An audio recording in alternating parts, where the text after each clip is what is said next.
தொழிலாளர்களின் கனவை நிறைவேற்றிய கோவையின் கர்ணன்.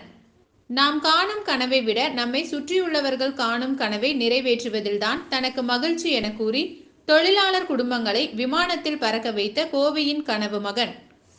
தன் தந்தையிடம் பணிபுரிந்த தொழிலாளர்களிடம் 35 வருடத்திற்கு முன்பே எனது கனவு இதுதான் என்று கூறி தற்போது அக்கனவையும் அச்சவாலையும் நிறைவேற்றிய சாமானியன்.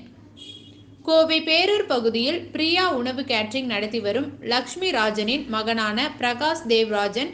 இவரது கேட்டரிங் நிறுவனத்தில் பணிபுரியும் சுமார் 26க்கும் மேற்பட்ட தொழிலாளர் சொந்தங்களான பெரியவர்கள் முதல் சிறியவர்கள் வரை விமானம் மூலம் கேரள மாநிலம் கொச்சினிலிருந்து சேலம் வரை பறக்க வைத்து கேரளாவில் உள்ள ஆலப்புழா படகு சவாரியில் 2 நாட்கள் முழுக்க அவர்களின் சுற்றுலா பயணத்தை மேற்கொள்ள வைத்து அவர்களின் மகிழ்ச்சியில் தனது கனவை நிறைவேற்றி அனைவரையும் ஆச்சரியத்தில் ஆழ்த்தியுள்ளார். நாம் நினைப்பதையோ நாம் கனவு காண்பதையோ நடத்த முடியாமல் நாளோடு நாள் ஓடிக்கொண்டிருக்கும் தற்போதைய கால சூழ்நிலையில் தனது தந்தை காலத்திலிருந்து பணிபுரிந்து வரும் தொழிலாளர்கள் கனவை நிறைவேற்றி தந்தைக்கு பெருமை சேர்த்து அதில் மகிழ்வு அடைந்து அனைவரின் பாராட்டுகளையும் பெற்று வருகிறார்.